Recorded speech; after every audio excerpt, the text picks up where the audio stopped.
Karis dan Salum. Firman Tuhan yang akan kita baca bersama-sama pada hari ini merupakan lanjutan dari kitab Kisah Para Rasul pasal yang ke-9 ayat 1 sampai ayat ke-31. The reading of the scripture is taken from Acts chapter 9 verse 1 to 31. Mari kita mendengar firman Tuhan. Kisah pasal 9. Sementara itu berkobar-kobar hati Saulus untuk mengancam dan membunuh murid-murid Tuhan. Ia menghadap imam besar dan meminta surat kuasa daripadanya untuk dibawa kepada majelis Yahudi di Damsyik, supaya jika ia menemukan laki-laki atau perempuan yang mengikuti jalan Tuhan, ia menangkap mereka dan membawa mereka ke Yerusalem. Dalam perjalanannya ke Damsyik, ketika ia sudah dekat kota itu, tiba-tiba cahaya memancar dari langit mengelilingi dia. Ia rebah ke tanah dan kedengaranlah olehnya suatu suara yang berkata kepadanya, "Saulus, Saulus, mengapakah engkau menganiaya aku?" Jawab Saulus, "Siapakah engkau, Tuhan?" Katanya, "Akulah Yesus yang kau aniaya itu. Tetapi bangunlah dan pergilah ke dalam kota. Di sana akan dikatakan kepadamu apa yang harus kau perbuat." Maka termangu-mangulah teman-temannya seperjalanan, karena mereka memang mendengar suara itu, tetapi tidak melihat seorang juga pun. Saulus bangun dan berdiri, lalu membuka matanya, tetapi ia tidak dapat melihat apa-apa. Mereka harus menuntun dia masuk ke Damsyik. 3 hari lamanya ia tidak dapat melihat, dan 3 hari lamanya ia tidak makan dan minum. Di Damsyik ada seorang murid Tuhan bernama Ananias. Firman Tuhan kepadanya dalam suatu penglihatan. "Ananias," jawabnya, "Ini aku, Tuhan." Firman Tuhan, "Mari pergilah ke jalan yang bernama Jalan Lurus, dan carilah di rumah Yudas, seorang dari Tarsus yang bernama Saulus. Ia sekarang berdoa, dan dalam suatu penglihatan ia melihat bahwa seorang yang bernama Ananias masuk ke dalam dan menumpang tangannya ke atasnya, supaya ia dapat melihat lagi." Jawab Ananias, "Tuhan, dari banyak orang telah aku dengar tentang orang itu, betapa banyaknya kejahatan yang dilakukannya terhadap orang-orang kudus-Mu di Yerusalem. Dan ia datang kemari dengan kuasa penuh dari imam-imam kepala untuk menangkap semua orang yang memanggil nama-Mu." Tetapi firman Tuhan kepadanya, "Pergilah, sebab orang ini adalah alat pilihan bagiku untuk memberitakan namaku kepada bangsa-bangsa lain, serta raja-raja dan orang-orang Israel. Aku sendiri akan menunjukkan kepadanya betapa banyak penderitaan yang harus ia tanggung oleh karena namaku. Lalu pergilah Ananias ke situ dan masuk ke rumah itu. Ia menumpangkan tangannya ke atas Saulus, katanya, "Saulus, saudaraku, Tuhan Yesus yang telah menampakkan diri kepadamu di jalan yang engkau lalui, telah menyuruh aku kepadamu, supaya engkau dapat melihat lagi dan penuh dengan Roh Kudus." Dan seketika itu juga seolah-olah selaput gugur dari matanya, sehingga ia dapat melihat lagi. Ia bangun lalu dibaptis, dan setelah ia makan, pulihlah kekuatannya. Saulus tinggal beberapa hari bersama-sama dengan murid-murid di Damsyik. Ketika itu juga ia memberitakan Yesus di rumah-rumah ibadat dan mengatakan bahwa Yesus adalah Anak Allah. Semua orang yang mendengar hal itu heran dan berkata, "Bukankah dia ini yang di Yerusalem mau membinasakan barang siapa yang memanggil nama Yesus ini? Dan bukankah ia datang ke sini dengan maksud untuk menangkap dan membawa mereka ke hadapan imam-imam kepala?" Akan tetapi Saulus semakin besar pengaruhnya, dan ia membingungkan orang-orang Yahudi yang tinggal di Damsyik, karena ia membuktikan bahwa Yesus adalah Mesias. Beberapa hari kemudian orang Yahudi merundingkan suatu rencana untuk membunuh Saulus. Tetapi maksud jahat itu diketahui oleh Saulus. Siang malam orang-orang Yahudi mengawal semua pintu gerbang kota supaya dapat membunuh dia.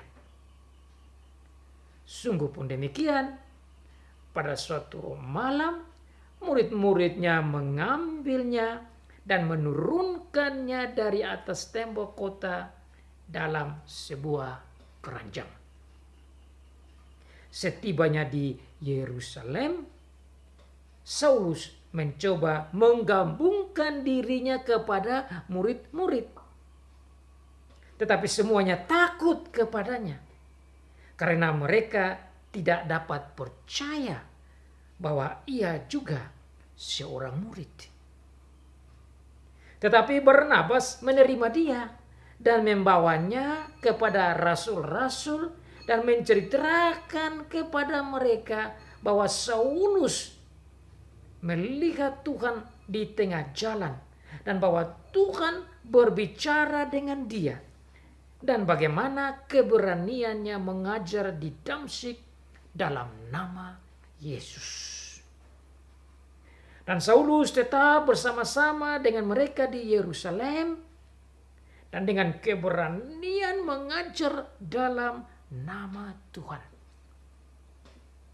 Ia juga berbicara dan bersoal jawab dengan orang-orang Yahudi yang berbahasa Yunani. Tetapi mereka itu berusaha membunuh dia.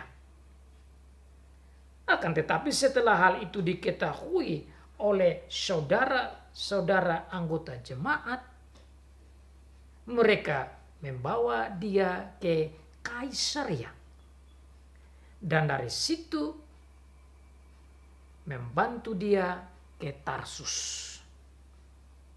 Selama beberapa waktu jemaat di seluruh Yudea, Galilea, dan Samaria berada dalam keadaan damai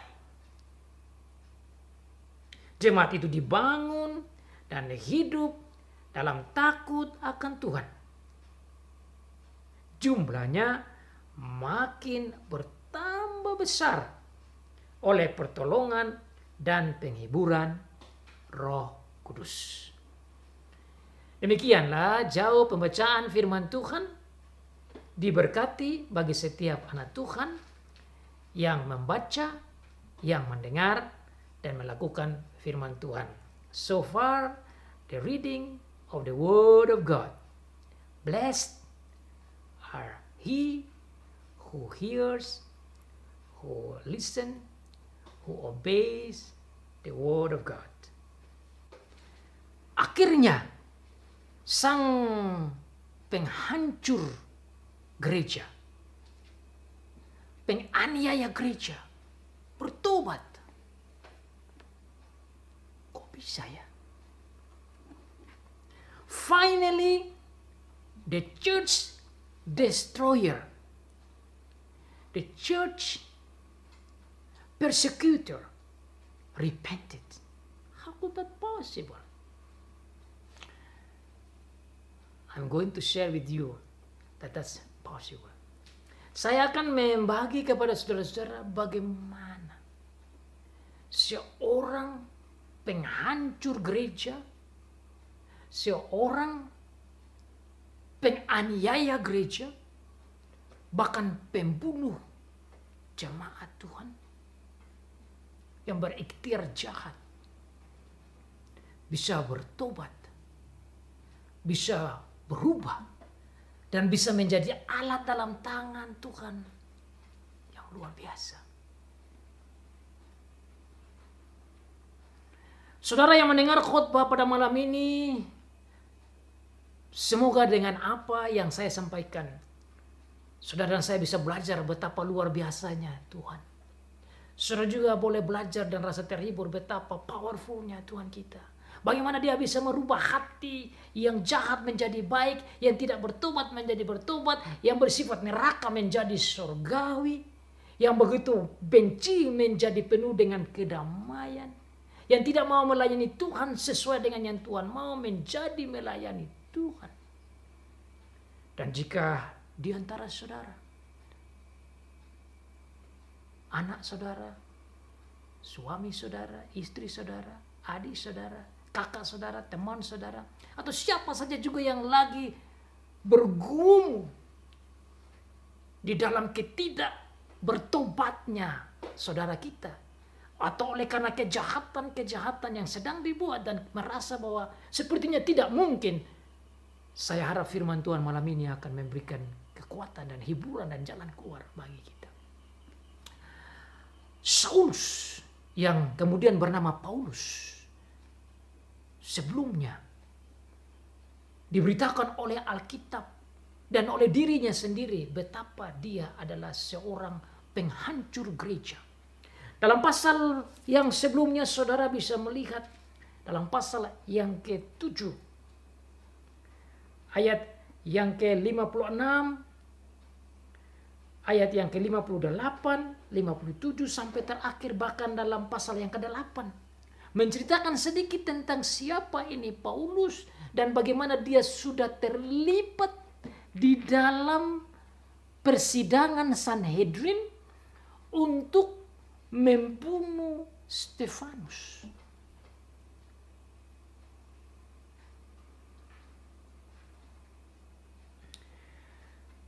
Dia menyetujui agar Stefanus dibunuh, ayat yang pertama dari pasal yang ke-8. Saulus juga setuju bahwa Stefanus mati dibunuh. Dalam ayat 58 dikatakan bahwa mereka menyeret dia ke luar kota, maksudnya Stefanus, lalu melemparinya. Dan saksi-saksi meletakkan jubah mereka di depan kaki seorang muda yang bernama Saulus. Jadi tatkala Stefanus dibunuh, Saulus terlibat. Saulus menjaga jubah-jubah mereka. Saulus juga terlibat memberikan suara untuk membunuh Stefanus.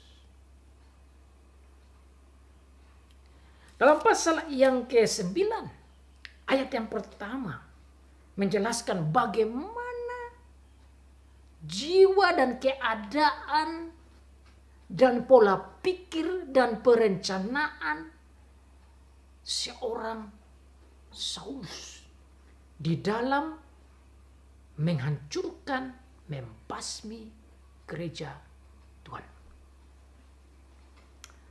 So from chapter 9 here, verse 1, compare with chapter 8, verse 1, and chapter 7, verse 58, tells us about how Saulus was involving in killing Stephanus. So in chapter 9 even telling us about how he's planning and his desire to destroy, even killing the Christians, the disciples of Jesus, the believers. Paulus begitu rencana untuk bagaimana pengikut-pengikut Tuhan Yesus pada waktu itu dibasmikan dan dihancurkan, bahkan diseret untuk dibawa ke Yerusalem, untuk dihakimi, dipukul, dianiaya, disesa, bahkan dibunuh, masuk di penjara. Ini Saulus. Dan saya menggali kata sementara itu berkobar-kobar hati Saulus dalam bahasa Indonesia. Sementara itu berkobar-kobar hati Saulus untuk mengencam dan membunuh murid-murid Tuhan. Saya lihat dalam teks asli, saya dapati katanya itu jauh lebih dalam untuk menggambarkan dan mengungkapkan bagaimana diri Paulus, sikap Paulus, pikiran Paulus, rencana Paulus, emosional Paulus di dalam berusaha menghancurkan gereja, membunuh, menangkap, membawa orang-orang percaya ke penjara dan lain sebagainya. Dalam bahasa Indonesia dikatakan berkobar-kobar hati Paulus. Kata ini juga cukup lumayan menyatakan bagaimana semangatnya Paulus, bagaimana hebatnya Paulus di dalam beraksi untuk menangkap orang-orang percaya. Tapi tatkala saya melihat di dalam bahasa asli, di situ dijelaskan bahwa bukan saja berkobar-kobar hati Paulus, tetapi ada satu kata dikatakan di sana dengan kata breathing. Breathing itu ada hubungannya dengan nafas. Jadi penerjemahan yang saya pikir lebih kena dan lebih cocok dengan keadaan yang dimaksud dalam bahasa asli, yaitu bahwa sementara itu Paulus punya nafas itu penuh dengan ancaman, penuh dengan pembunuhan. Nah, itu yang saya dapati. Hati, tetapi dikatakan bukan hati saja tapi nafas, breathing. Itu bahasa aslinya gitu, breathing. Jadi saudara bisa bayangkan bahwa dikata ungkapan breathing atau nafas, ini berarti Paulus ini bukan saja hatinya berkobar, tetapi bahkan alunan nafasnya itu penuh dengan ancaman. So he's breathing full of threats and murder, slaughter. So I like to share with you so then you can You can imagine what's going on in Saulus' mind and heart and thinking. Saya ungkapkan ini supaya saudara saya bisa bayangkan bagaimana sikap emosinya dan pikirannya dan rencananya, energinya yang dia punya karena dikatakan breathing with threats. Bernapas dengan ancaman. Itu berarti hatinya, pikirannya, sikapnya seperti nafas hampir tiap detik. Itu mau dikatakan bahwa hampir setiap detik, menit orang ini penuh dengan program dan action penghancuran gereja. Ungkapan ini menunjukkan betapa bencinya Paulus. Nah, saya ringkas dengan kata itu. Ungkapan pernapasannya penuh dengan ancaman dan pembunuhan menunjukkan betapa Saulus ini penuh dengan hatred, penuh dengan kebencian. Kebencian kepada siapa? Kebencian kepada orang-orang percaya, murid-murid Tuhan Yesus, jemaat Tuhan Yesus, yang dalam bahasa asli di situ dikatakan juga gereja. Yang mana setelah itu Tuhan Yesus katakan bahwa bukan Paulus menganiaya gereja, tapi justru Tuhan Yesus sendiri. Dan itu saya sebentar mau sampaikan lagi. Waduh, betapa indahnya kata-kata Tuhan Yesus. What a beautiful statement of our Lord Jesus Christ about church is himself. But before we go there, I'd like to share with you about these important expressions. Saya mau bicara tentang ekspresi yang sangat penting ini untuk kita bisa bayangkan betapa Paulus ini penuh dengan emosional, kejengkelan, dan kebencian yang dalam sekali terhadap orang-orang percaya. Dengan ini saudara bisa bayangkan apa yang dikatakan oleh Ananias sebentar. Waktu Tuhan Yesus datang dan bertemu dengan Ananias untuk mengarahkan dia untuk bertemu dengan Paulus untuk disembuhkan, Pak Ananias juga katakan bahwa orang itu sangat jahat, Tuhan. Jadi Paulus ini terkenal atau Saulus ini terkenal sebagai penjahat atas gereja.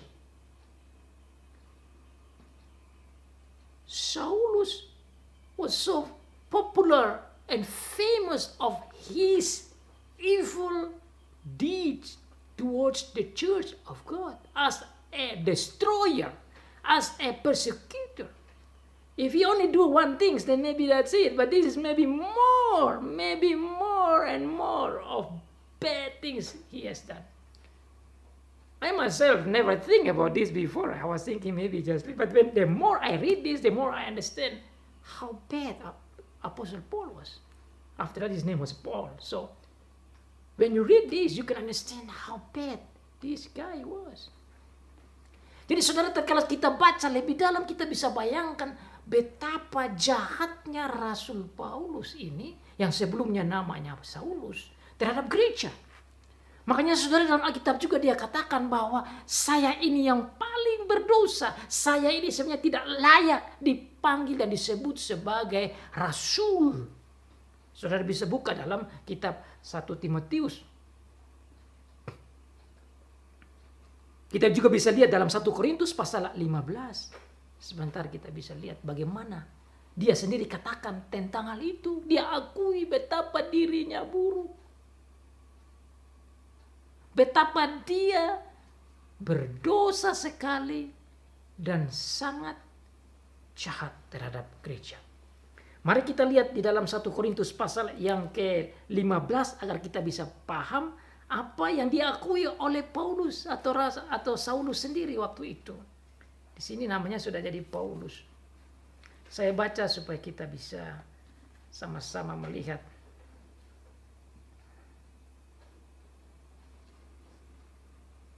1 Korintus pasal yang ke-15 ayat yang ke-9 sampai 13.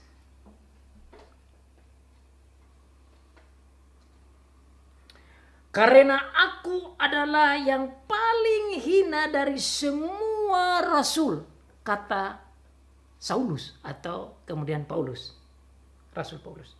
Aku yang paling hina dari semua rasul. I am the one that very very bad, lower.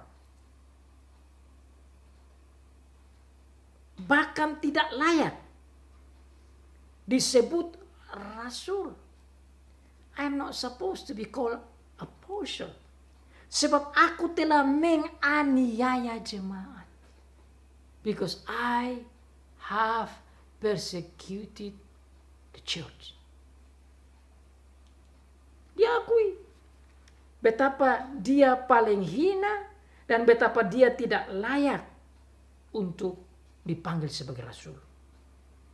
Tetapi kasih karunia Allah, aku adalah sebagaimana aku ada sekarang, dan kasih karunia yang dikanugerahkannya kepadaku tidak sia-sia. Because of God's grace. I got God's grace. Now I am different. Ayat yang lain yang dibicarakan tentang bagaimana Saulus atau Paulus mengakui betapa rusaknya dia, saudara dan saya bisa lihat dan saya baca 1 Timotius pasal yang pertama ayat yang ke-15. We can see also the other text talking about Apostle Paul acknowledged that he was bad. Even he acknowledged he was a sinner. 1 Timotius 1 Timothy 1 verse 15.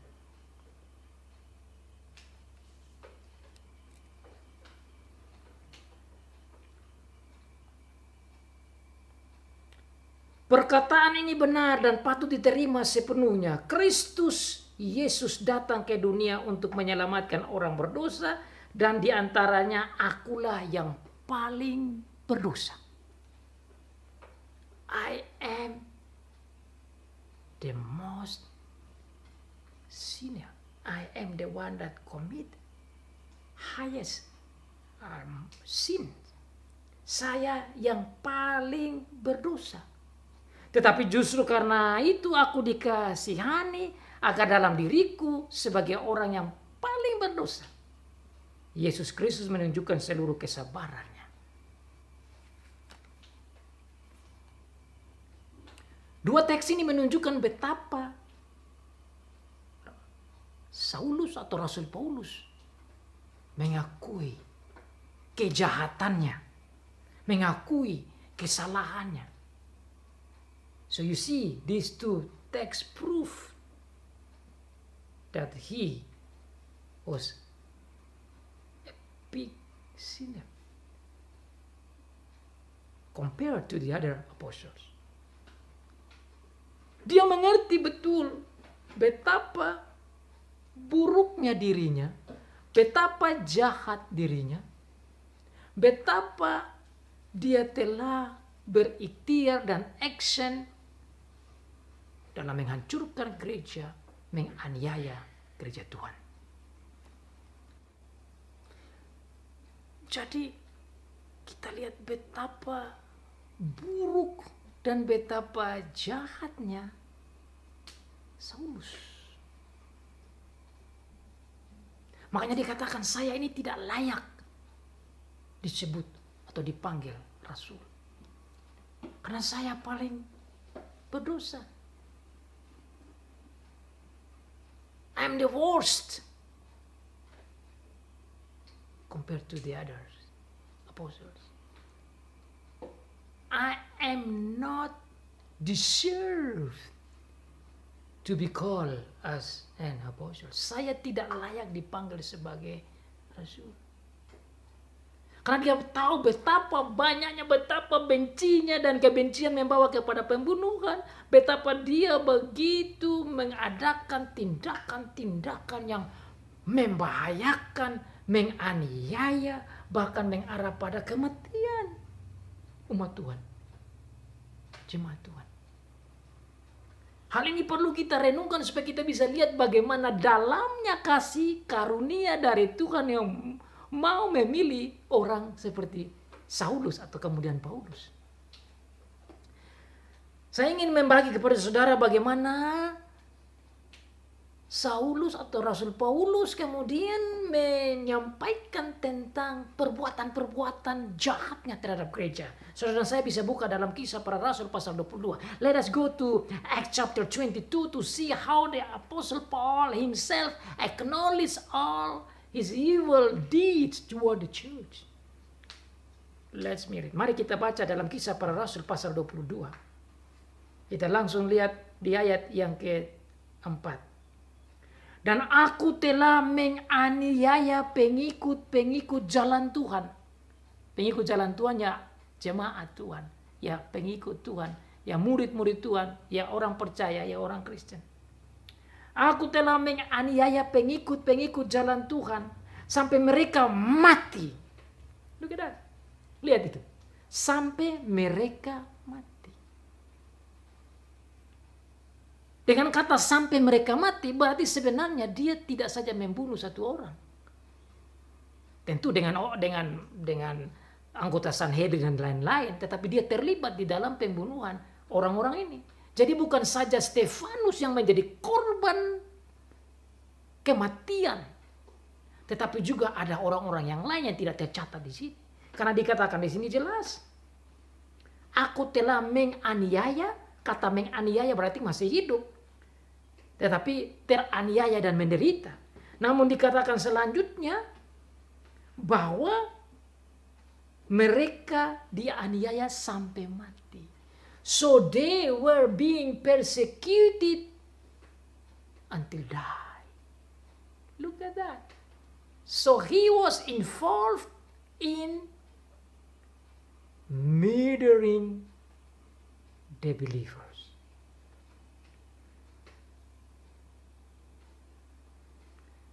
Laki-laki dan perempuan kutangkap. Look at that. It's not only men, even women. Bukan saja laki-laki, perempuan juga dia tangkap. Makanya saudara lihat Ananias mau pergi berdua untuk dia juga nulis, Tuhan, orang ini terkenal jahat. Bahkan dia datang di sini untuk tangkap orang-orang percaya, untuk dibawa ke Yerusalem, untuk disesa, untuk dianiaya, untuk dimasukkan ke penjara. Bahkan dikatakan di sana sampai ada yang mati. Wow, this is a terrible story about the background of Apostle Paul. Laki-laki dan perempuan kutangkap dan kuserahkan ke dalam penjara. I caught men and women and I delivered them to jail. Jadi begitu bencinya dan begitu jahatnya keinginan dan rencana dan action dari Rasul Paulus sampai menyusahkan bahkan mematikan jemaat. Yang sebelumnya itu sebelum bertobat yaitu nama Saulus. Tentang hal itu banyak imam besar maupun majelis tua-tua dapat memberikan kesaksian. Ya dia kasih tahu waktu dia dihakimi, dia bilang, ini hal bukan saya omong kosong. Saya ini juga church destroyer. Saya ini juga seperti kamu mau menangkap orang-orang yang ikut Tuhan Yesus itu. Dan saya juga buat seperti kamu untuk menyusahkan mereka. Jadi ini bukan hal yang saya buat-buat. Saya juga seperti kamu. Dan mereka aku telah membawa surat-surat untuk saudara-saudara di Damsyik. Dan aku telah pergi ke sana untuk menangkap penganut-penganut jalan Tuhan dan yang terdapat juga di situ dan membawa mereka ke Yerusalem untuk dihukum.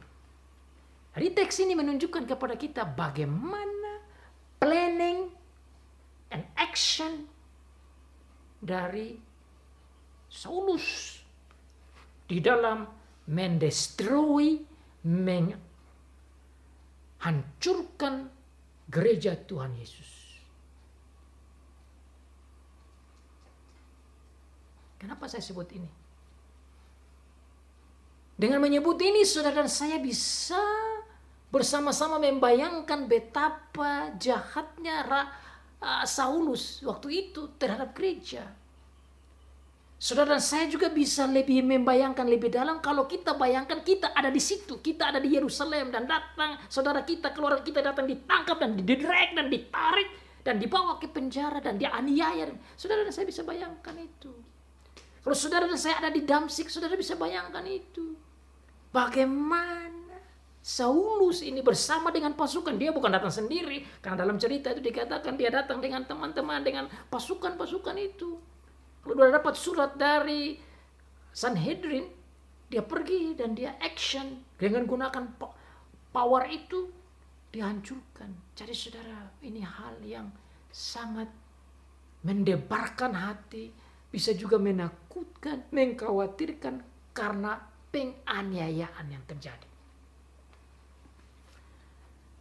Sekarang kita mendengar cerita banyak terjadi juga. Bagaimana orang percaya dianiaya.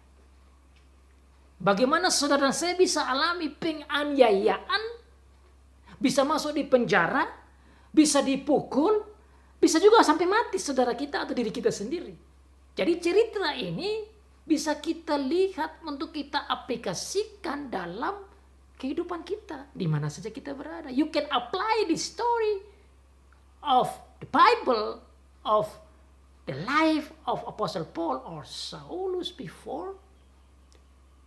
When we are facing the persecution, when we are facing the difficult situation of non-believers and thinking that how could this possible? Why I follow Jesus and I have this problem, I have this hard time. Why we follow Jesus and we have our time to build the church? Why we follow Jesus but we get hate? We got problem, we got difficulties, we got tension, we got oppression from non-believers. Why this is important? Then we can learn that things like this not happen by chance. Not happen by chance or by chance in English. Tidak ada yang terjadi secara kebetulan. Tuhan mengetahui ini semua. Kenapa ini Tuhan mengetahui? Kita lihat kembali kepada teks. Tatkala Paulus berkobar-kobar dengan nafasnya dan dirinya yang penuh dengan kebencian dan emosi dan ingin menghancurkan dan membunuh dalam perjalanannya ke Damsyik. Tujuannya menghancurkan, justru hasilnya bukan menghancurkan, tapi dirinya sendiri dirubah oleh Tuhan. Ini menurut saya kabar baik. This is the good news. That God changed the evil man to be a good man. God changed a church destroyer to be a church builder. Amazing, isn't it? Ini luar biasa bukan? Ini penting. Dan kalau saudara menghadapi orang yang ingin menganiaya, menyusahkan, benci kita, saudara, kita berdoa. Karena saudara, hal-hal begini tidak terjadi saja begitu tanpa Tuhan tahu. Peristiwa ini membuktikan bahwa aniaya demi aniaya yang dibuat oleh Saulus dan teman-temannya ada di dalam recording dari Tuhan. All these evil things that done by Saulus and his friends were recorded by God, recorded by Jesus. And that's why when Jesus came to Saulus, he said, Saulus, Saulus, why did you destroy me? Nah, ini penting saudara, tatkala Tuhan Yesus datang dan bicara, ini penting, ini menunjukkan bahwa gereja ada di dalam pengawasan, pengontrolan, perhatian, perlindungan, pengontrolan Tuhan Yesus detik per detik. Bagi kita yang percaya ini perlu dicatat. Saya baca bagaimana Tuhan Yesus berkata. Dalam perjalanannya ke Damsyik, ketika ia sudah dekat di kota itu, tiba-tiba cahaya memancar dari langit mengelilingi dia. Dalam pasal yang lain dikatakan cahayanya itu lebih besar, kuat dari matahari. Dan dikatakan waktu itu terjadi pada siang hari. Jadi saudara bisa bayangkan ada matahari, cahaya datang lebih lagi dari matahari. Ini cahaya surgawi dan dia alami sendiri. Itu di dalam pasal yang lain. Yang nanti ada waktu saudara bisa baca di rumah atau di diri sendiri.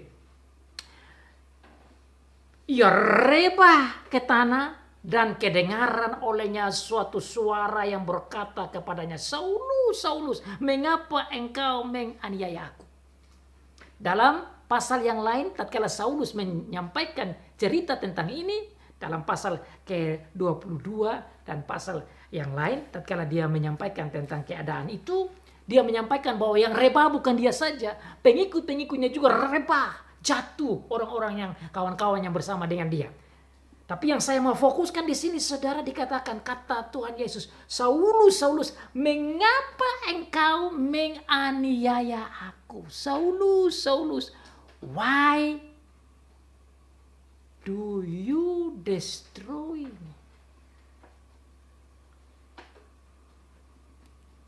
Mengapa engkau menganiaya aku?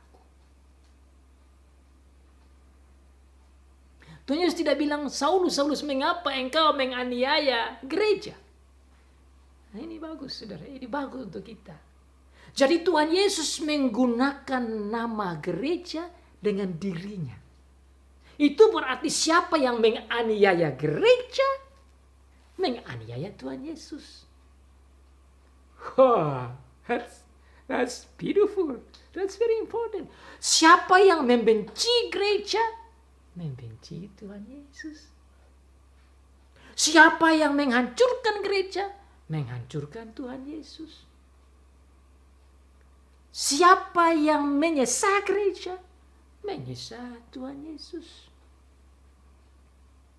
Kalau kata gereja, saudara pikir, wah terlalu besar. Ini gereja, ini Tuhan Yesus tidak bicara tentang a church as a building.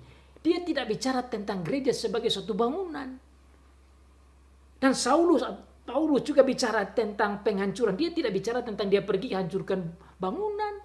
Yang dia bilang itu dia pergi, itu dia hancurkan. Itu manusia, pengikut. This is important for us to remember and to think. It's not about the building, but about the people. So when someone is being persecuted, actually, the one who persecuted is not that guy, but also to Jesus. Jadi saudara, mari kita aplikasikan ini kepada diri kita sendiri. Saudara dan saya yang adalah anggota gereja, yang adalah pengikut Tuhan Yesus, yang adalah orang percaya, tatkala saudara dan saya dianiaya, dibenci, disusahin, dibuat sulit, dan segala macam yang lain, firman Tuhan ini menunjukkan kepada saudara dan saya bahwa orang yang menyusahkan kita itu, apakah pribadi kecil maupun besar, kelompok gereja atau 1-2 orang atau 1 orang saja, sebenarnya dia menganiaya, menyusahkan, menghancurkan Tuhan sendiri. Dan saya mau menarik kesimpulan di sini bahwa sebenarnya gereja adalah Tuhan Yesus. Maka tatkala saudara dan saya menjadi percaya, saudara dan saya menjadi anggota tubuh Tuhan Yesus, dan itu ungkapan yang sering dipakai. Gereja adalah tubuh Tuhan Yesus. The church is the body of Christ. So when you destroy the body, even one body, part of the body of Christ, you destroy it, you persecute Christ himself. Tatkala ada orang yang datang menganiaya salah satu anggota dari gereja, dari tubuh Tuhan Yesus, dia sebenarnya menghancurkan, menganiaya Tuhan Yesus sendiri. Ini adalah hiburan. This is comfort for us. That you are Christ. And Christ is actually you. Saudara adalah bagian dari tubuh Tuhan Yesus. Dan Tuhan Yesus melihat bahwa gereja adalah tubuhnya sendiri. Makanya dikatakan di sana, siapakah engkau? Kata Saulus kepadanya, siapakah engkau Tuhan? Katanya, akulah Yesus yang kau aniaya. Look at that. I am Jesus that you are persecuting. Jadi Tuhan Yesus tidak bilang bahwa siapa aku, dia tidak bilang saya ini adalah orang Yesus, orang Nazaret itu yang lagi dikhotbahkan. Tuhan Yesus tidak bicara itu. Tuhan Yesus justru katakan, saya ini yang kau aniaya. Dengan berkata begini, Tuhan Yesus mau jelaskan kepada Saulus. Saulus bertobat, kamu lagi jalan salah. Kamu telah melakukan hal yang tidak tepat dan sekarang saya datang bertemu dengan engkau supaya engkau melihat bahwa engkau melakukan kejahatan terhadap diriku. Engkau melakukan kejahatan kepada aku. Jadi saudara-saudara, ini hiburan yang super luar biasa. Tatkala kita berada dalam kesulitan, tatkala kita menghadapi penganiayaan, tatkala kita menghadapi ketidakadilan, tatkala kita menghadapi orang yang membenci kita, tatkala kita dalam kesusahan, tatkala kita mengalami penderitaan karena Tuhan Yesus. Dan menurut saya, dengan firman Tuhan ini menunjukkan bahwa saudara dan saya dipelihara. Dan saudara dan saya ada dalam genggaman Tuhan Yesus. Sama seperti yang dikatakan dalam kitab Wahyu, bahwa gereja ada dalam tangan Tuhan Yesus. Bahkan dalam tangan kanan Tuhan Yesus yang selalu melindungi, yang selalu memperhatikan, selalu care. Dan tatkala dia ada di sebelah kanan, tangan kanannya, berarti itu dekat dengan hatinya. Saudara lihat sendiri, meskipun gereja, jemaat, ada yang dianiaya dan sampai mati dan sampai masuk penjara, tapi itu bukan berarti bahwa itu terlepas dari pengawasan, perlindungan, perhatian Tuhan Yesus. Ada yang Tuhan Yesus izinkan itu supaya mereka kembali ke Tuhan Yesus. Tetapi ada juga yang Tuhan Yesus lihat dan pelihara dengan cara-cara Tuhan. Bahwa tidak ada satu jemaat pun, satu orang pun yang percaya yang ada di luar kepedulian dan perhatian, supervise and care of our Lord Jesus Christ. Saya kira saudara saya harus bersyukur dan berterima kasih karena kita memiliki Allah seperti ini. Di dalam firman Tuhan juga katakan bahwa dia tidak pernah tertidur, dia tidak pernah terlelap. Saudara dan saya tertidur, terlelap, capek, tapi dia tidak. Dia mengawasi dan melihat satu persatu umat Tuhan sampai dia datang kembali. Dan orang yang menyusahkan gereja pun, dia bisa rubah untuk bertobat. Even the church destroyer, even the evil one, even church persecutor that very, very evil, like Saulus, God still can change. God still can take him back and make him as a believer, as a new creation. And that's what Apostle Paul himself said in his writing in 1 Corinthians chapter 5 verse 17. It says that who is in Christ is a new creation. Siapa yang ada dalam Kristus, dia adalah ciptaan baru.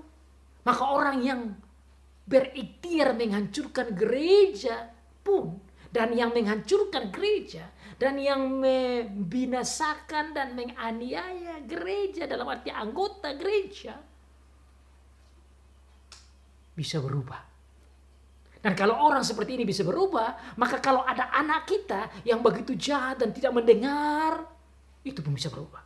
Dan kalau orang ini seperti Saulus ini bisa berubah, maka suami atau istri kita yang kita lihat begitu mengkhawatirkan dan tidak taat dan tidak mau ikut dan bisa menjadi pelawan gereja atau pelawan orang tua, itu pun bisa bertobat. Itu bisa kembali. Karena contoh ini jelas. Saulus yang begitu jahat, penghancur, pembunuh, bisa bertobat dan menjadi alat yang super luar biasa bagi gereja. Kenapa? How is it possible? Bagaimana memang mungkin? Kok bisa ya? Ya bagi manusia tidak mungkin. Bagi Saulus ini juga tidak mungkin. Bagi orang tua yang punya anak yang begitu jahat, merasa aduh ini tidak mungkin, sudah berdoa ulang-ulang, sudah counseling, sudah ini, kok tidak mungkin. Kalau ada suami atau istri atau siapa saja atau teman yang begitu jahat dan kita pikir aduh tidak mungkin. Tapi bagi Tuhan tidak ada yang tidak mungkin. With God, nothing is impossible. How? Bagaimana? Saudara lihat di sana. Tatkala Tuhan datang bertemu dan katakan bahwa engkau harus pergi dan akan bertemu dengan Ananias. Dan Tuhan pergi berbicara dengan Ananias bahwa engkau harus pergi bertemu dengan Saulus yang sedang berdoa. Dan tumpangkan tangan ke atasnya dan dia akan sembuh. Dan Ananias pergi ke sana dan nyatakan itu kepada Saulus. Dan mata Saulus yang menjadi buta menjadi terbuka dan melihat. Dan yang saya mau catat yaitu kata Tuhan Yesus kepada Ananias untuk disampaikan kepada Paulus. Ayat yang ke-15. Tetapi firman Tuhan kepadanya, maksudnya kepada Ananias, pergilah sebab orang ini, maksudnya Saulus, adalah alat pilihan bagiku. Terjemahan kata firman Tuhan dalam bahasa asli dikatakan tetapi kata Tuhan. Tetapi Tuhan berkata. Tuhan berbicara. Tuhan Yesus berbicara kepada Ananias. Pergilah sebab orang ini adalah alat pilihanku. A vessel of choice.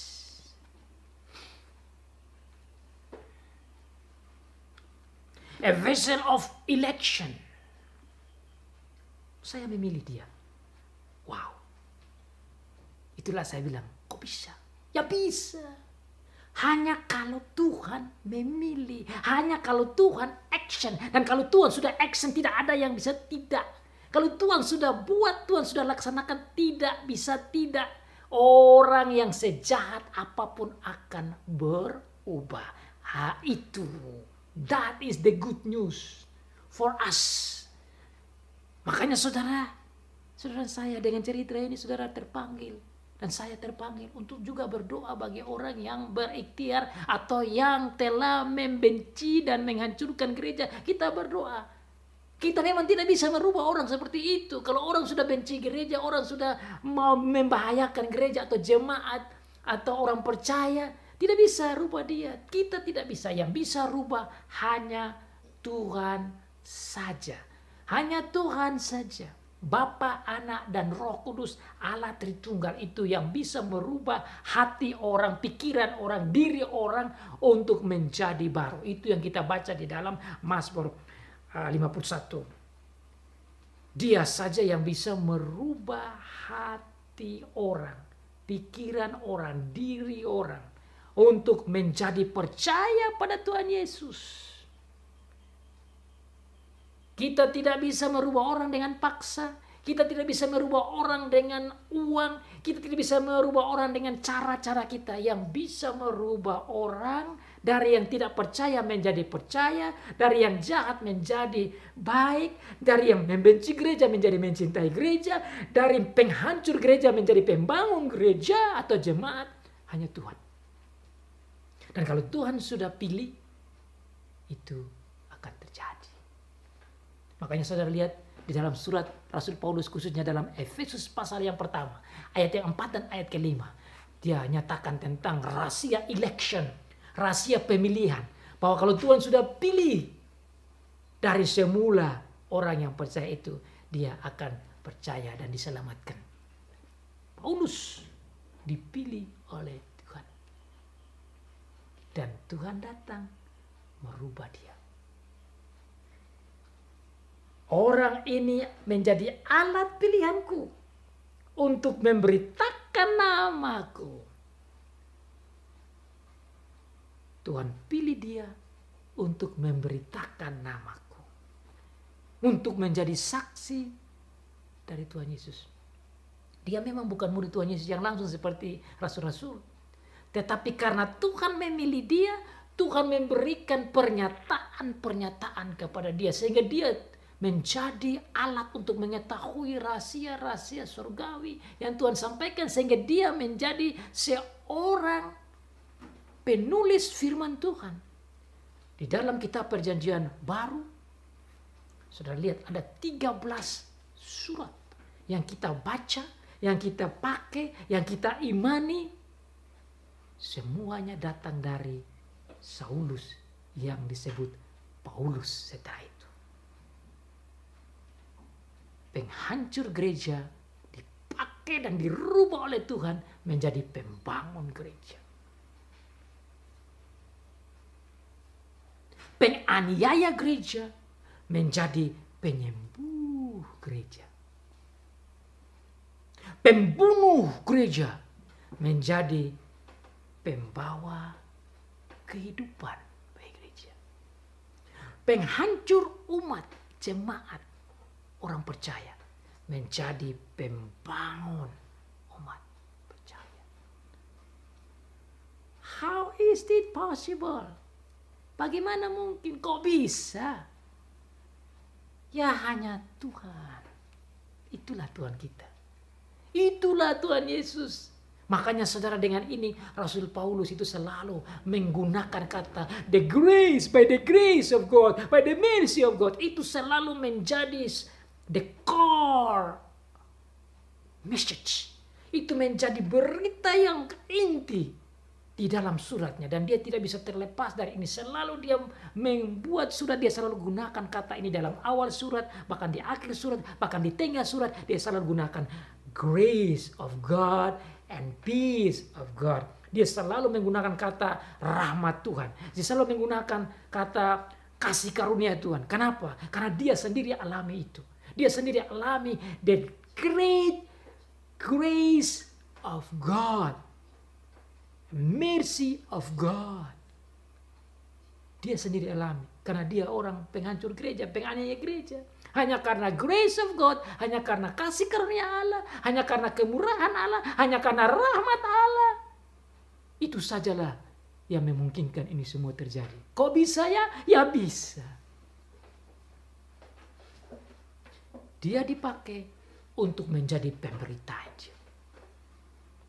Dia dipakai untuk memberitakan Injil atau nama Tuhan Yesus kepada bangsa-bangsa lain, kepada raja-raja, dan kepada orang Israel. Ada 3 tugas utama yang dia harus kerjakan.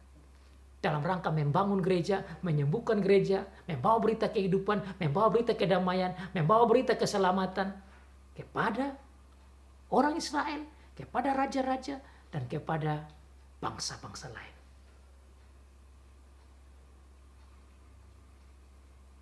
Dia setelah bertobat dan dibaptis, dalam pasal 22 dikatakan setelah itu dia dibaptis, Dan setelah dia dibaptis di Damsyik, dia langsung menjadi orang baru. Dan dia langsung berdiri, dan dia langsung berkhotbah, dia langsung mengajar, dia langsung memberitakan tentang Tuhan Yesus. Saudara lihat dalam ayat yang ke-19.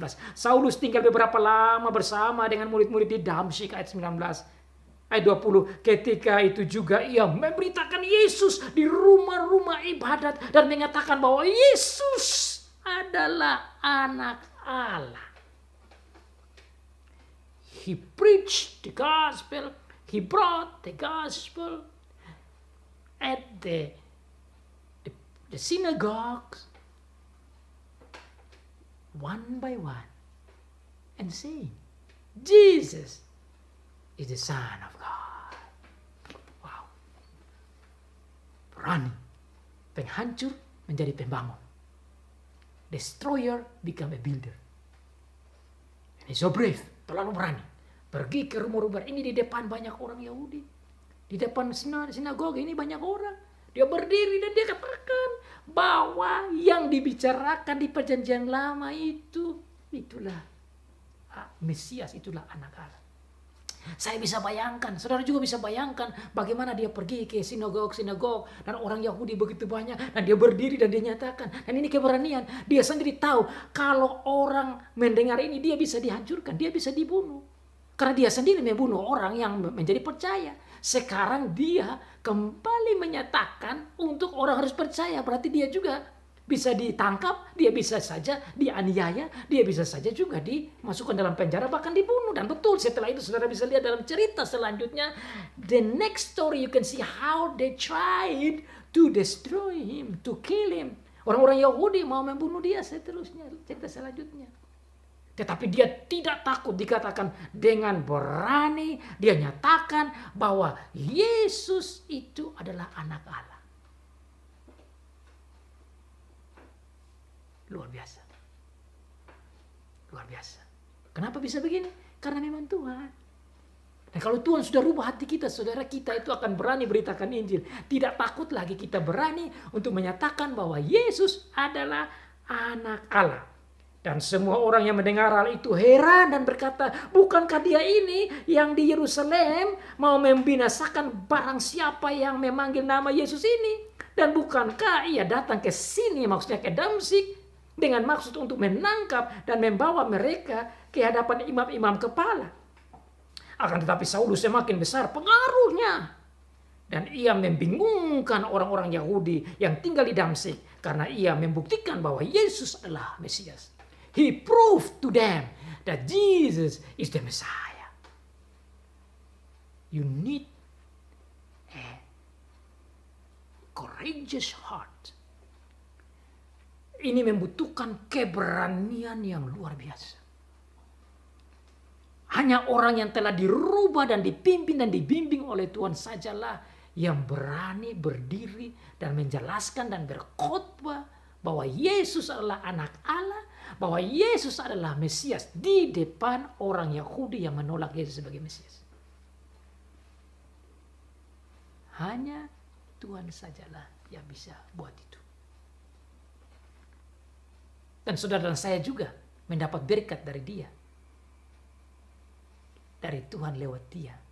Lewat tulisan-tulisan firman Tuhan. Yang Rasul Paulus tulis. Yang dia peroleh dari Tuhan. Dalam pasal yang ke-22 dijelaskan tentang bagaimana dia mendapat pernyataan-pernyataan dari Tuhan. Lalu katanya, ini kata Rasul Paulus menjelaskan kepada orang-orang Yahudi, Allah nenek moyang kita, dari pasal 22 ayat 14, telah menetapkan engkau untuk mengetahui kehendaknya, untuk melihat yang benar dan mendengar suara yang keluar dari mulutnya. Sebab engkau harus menjadi saksinya terhadap semua orang tentang apa yang kau lihat dan kau dengar. Ini kata Ananias kepada Saulus atau Paulus. Dan sekarang mengapa engkau masih ragu-ragu? Bangunlah, berilah dirimu dibaptis dan dosa-dosamu disucikan sambil berseru kepada nama Tuhan. Sesudah aku, kata Paulus, sesudah aku kembali di Yerusalem dan ketika aku sedang berdoa di dalam bait Allah, rohku diliputi oleh kuasa ilahi. Dan aku melihat dia yang berkata kepadaku, lekaslah, segera tinggalkan Yerusalem, sebab mereka tidak akan menerima kesaksianmu tentang aku. Selanjutnya dalam ayat yang ke-20 dari pasal 22 dikatakan, dan ketika darah Stefanus saksimu itu ditumpahkan, aku ada di situ dan menyetujui perbuatan itu, dan aku menjaga pakaian mereka yang membunuhnya. Tetapi kata Tuhan kepadaku, pergilah, sebab aku akan mengutus engkau jauh dari sini kepada bangsa-bangsa lain. Saulus atau Paulus, setelah bertobat, dia langsung mengambil waktu di Damsyik, langsung action, memberitakan firman Tuhan di Damsyik kepada orang-orang Yahudi. Dari situ dia pergi ke Yerusalem. Dia juga action di sana, meskipun orang-orang rencana untuk membunuh dia, tapi murid-muridnya menggunakan keranjang untuk memindahkan dia masuk ke Yerusalem. Dan waktu dia masuk ke Yerusalem, dia lagi memberitakan firman Tuhan, dan dia pergi untuk bergabung dengan murid-murid atau orang-orang percaya yang lain. Tetapi justru mereka takut, mereka tidak percaya bagaimana orang ini bisa datang, orang yang jahat ini. Dan itulah sering terjadi begitu. Orang tidak siap menerima orang yang baru bertobat karena ketakutan dengan kejahatan-kejahatan yang sudah dibuat. Tetapi dikatakan di sana, Barnabas menerima dia dan bawa dia ke rasul-rasul. Dan kemudian dia menyatakan tentang bagaimana Tuhan merubah dia. Bagaimana Tuhan Yesus sendiri datang dan merubah dia dan menyatakan diri tentang Tuhan Yesus sendiri. Nah, seperti yang Tuhan katakan, dia akan menjadi alat untuk memberitakan firman di Israel, bagi bangsa Israel. Dan dia action dengan berani menyatakan firman Tuhan bahwa Tuhan Yesus adalah anak Allah dan adalah Mesias. Kemudian mereka membawa dia ke Kaisarea untuk dibawa ke Tarsus. Dan apa ini disampaikan? Ini supaya menunjukkan kepada kita apa yang Tuhan katakan di dalam ayat yang ke-15. Bahwa dia yang telah Tuhan pilih menjadi alat untuk memberitakan Injil kepada orang Israel, tetapi juga kepada orang-orang non-Israel, yaitu bangsa-bangsa lain atau non-Yahudi. Maka dia sampai di sana, dia memberitakan firman Tuhan yang saudara bisa lihat dalam cerita selanjutnya, dalam pasal-pasal selanjutnya. Disampaikan bagaimana Rasul Paulus mulai keluar dari Tarsus, pergi ke Asia, pergi ke Eropa, sampai ke Roma dan balik dalam perjalanan misinya. Luar biasa, Tuhan pakai dia membawa berita Injil ke bangsa-bangsa yang lain. Bahkan selain itu juga Tuhan katakan bahwa dia juga akan menjadi alat untuk memberitakan Injil ke raja-raja. Salah satunya saudara bisa lihat dalam catatan firman Tuhan tatkala dia memberi kesaksiannya kepada Raja Agripa. Saudara bisa lihat dalam pasal yang ke-26. Saya tidak ada waktu untuk baca itu, tapi saudara bisa membaca di rumah bagaimana apa yang Tuhan katakan digenapi. What God has said in His word, that He will become a vessel in God's hand to bring the gospel to the Jews, Israelite, and to other nation and to the kings. He fulfilled. Firman Tuhan ini menunjukkan kepada kita bahwa kalau Tuhan omong, tidak ada yang tidak terjadi. Kalau Tuhan katakan, tidak ada yang tidak digenapi. Manusia boleh omong dan tidak bisa digenapi. Manusia boleh janji dan tidak bisa digenapi. Manusia boleh nyatakan dan tidak terwujud. Tapi kalau Tuhan sudah omong, tidak ada yang tidak digenapi. Dan kalau Tuhan sudah rubah, tidak ada yang bisa tidak berubah. Saudara, bukan saja Paulus yang berubah. Dalam sejarah Alkitab, dari perjanjian lama sampai perjanjian baru, ada begitu banyak cerita yang kita bisa ambil. Orang yang tidak percaya menjadi percaya, orang yang berdosa dan bertobat. Salah satu contoh yang saya bisa kasih kepada saudara untuk kita lihat bagaimana bahkan orang yang begitu jahat, Tuhan Yesus bisa rubah dan dia diselamatkan. Yang tidak ada harapan akhirnya menjadi harapan. Orang yang itu, yaitu yang ada di sebelah kanan atau samping Tuhan Yesus yang disalibkan. Penyamun, penjahat itu. Tatkala dia akui Tuhan Yesus sebagai Kristus, Mesias, anak Allah, Tuhan Yesus bilang, hari ini juga engkau bersama dengan aku di Firdaus. Itu berarti engkau diselamatkan. Dalam cerita saudara, ada banyak orang lagi. Contoh satu yang saya bisa sampaikan, Agustinus yang begitu jahat. Tapi Tuhan berubah dia dan Agustinus menjadi seorang hamba Tuhan yang luar biasa. Mamanya berdoa untuk dia. Selanjutnya Tuhan berubah dia dan Agustinus berubah dan menjadi salah seorang alat dalam tangan Tuhan. Bapak gereja yang sangat dipakai oleh gereja bahkan sampai sepanjang abad. Termasuk sampai ke reformasi. Sampai pada saat ini pun tulisan-tulisan Agustinus yang sebelumnya begitu rusak dan jahat. Tuhan rubah. Saudara, bagaimana dengan zaman sekarang? Tidak ada yang tidak mungkin bagi Tuhan. Saudara sudah dengar banyak cerita. Banyak orang yang menghancurkan gereja berubah menjadi pembangun gereja. Banyak orang yang berikhtiar membahayakan gereja. Tuhan balik orang-orang seperti itu dan menjadi alat dalam tangan Tuhan. Inilah hebatnya Tuhan kita. Inilah hebatnya Tuhan Yesus. Kok bisa? Oh ya bisa. Kok mungkin? Oh ya mungkin. Saudara dan saya juga percaya dan ingat bahwa Tuhan bisa merubah kita lebih luar biasa lagi. Untuk menjadi pembangun gereja yang super berani dan luar biasa. Tidak ada yang tidak mungkin. Kok bisa? Kok bisa ya? Oh ya bisa.